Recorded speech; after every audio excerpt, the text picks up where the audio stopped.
Hi, welcome to Rick Snider's Washington, where you get the whole story. So please like, share, subscribe, and comment.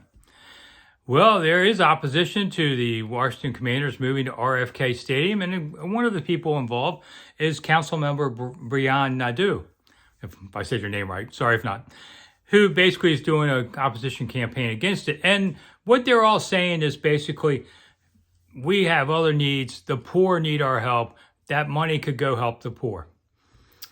Let me flash back 1968. I'm a kid, but the Apollo space missions are going on. Of course, they're enormously expensive. And people are saying, why are we flying to the moon when people are hungry here on Earth?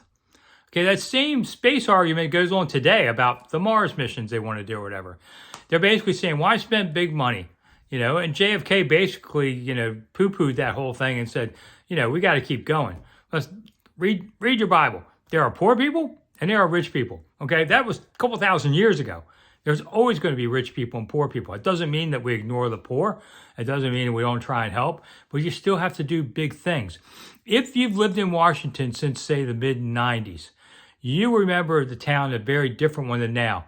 Chinatown was just as surface parking lots, old buildings, chickens hanging in windows of restaurants.